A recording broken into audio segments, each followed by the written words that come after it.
Hello everyone, I am Kapil Garg from Applied Science Department. Today we will discuss about the expression for electrical conductivity. We have to take firstly metal in which free electrons are present.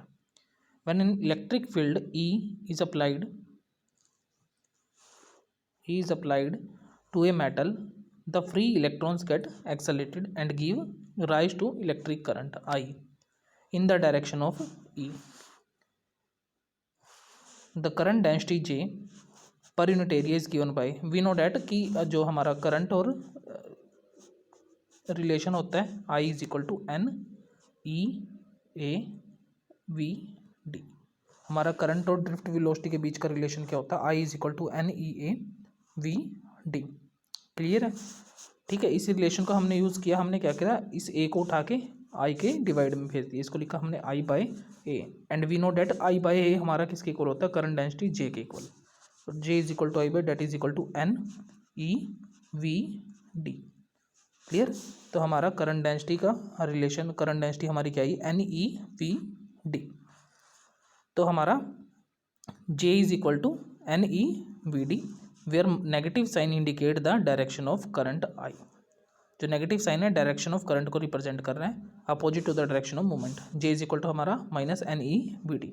And we know that V D is here drift velocity and N is the number of electrons per unit volume. We have to find acceleration. Acceleration we know that the velocity upon time. Velocity which we have taken, that is drift velocity, and the time, that is relaxation time in this diagram, where a is equal to vd upon tau, where tau is our relaxation time. In this metal free electrons are present, but when we apply electric field, then the electrons, जो electrons की direction होगी वो एक unique direction होगी सभी की. ठीक है. इलेक्ट्रिक फील्ड अगर इस डायरेक्शन में अप्लाई कराएंगे, इलेक्ट्रॉन्स हमारे इसके अपोजिट डायरेक्शन में फ्लो करेंगे और करंट हमारा पॉजिटिव से नेगेटिव की तरफ मूव करना स्टार्ट कर जाएगा. जो फोर्स होगी यहाँ पे acting on free electrons in presence of electric field, that is F is equal to Q E. And we know that Q हमारा किसके इक्वल था? हमारा that is equal to minus E. तो हमारा Q F is equal to किसके आ गया? Minus E E. और by using Newton second law of motion we know that F is equal to हमारा किसके होता है? एम ए के. तो एफ के प्लेस पे हम क्या पुट कर देंगे? एम ए पुट कर देंगे. ठीक है. तो एफ के प्लेस पे हम क्या पुट करेंगे? यहाँ पे एफ के प्लेस पे हम पुट करेंगे एम ए. तो एम ए हमारा किसके इक्वल आ गया? Minus E E divide by ये ए की वैल्यू निकालेंगे, minus E E divide by M आ गया हमारा. ठीक है. तो हम कंपेयर कराएंगे इक्वेशन नंबर सेकेंड और थर्ड को. ठीक है. हम जब कंपेयर कराएंगे तो देखते हैं आगे क्या होता है.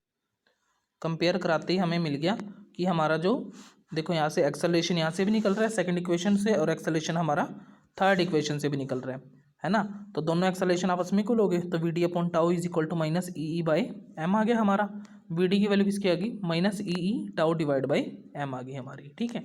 तो हमने इक्वेशन नंबर 4 को पुट कर दिया इक्वेशन नंबर 1 में. इक्वेशन नंबर 4 को उठाया हमने, कहाँ रख दिया? इक्वेशन नंबर 1 में. तो we can find the value of current density. J is equal to minus N E V D के प्लेस पे वी डी की वैल्यू हमने यहाँ पे पुट कर दी. जैसे ही सोल्व किया, जे हमारा किसके इक्वल आ गया? N E square E tau divide by M. And we know that जो जे होता है हमारा, that is equal to sigma E, where sigma हमारा क्या था? Sigma is our current, sigma is our electrical conductivity. When we put the value of sigma E in this, then we find sigma E is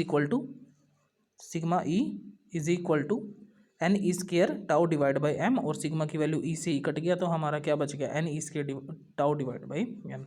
तो this is the final relation for electrical conductivity. I hope all of you understand this video. Thank you to all of you for watching this video.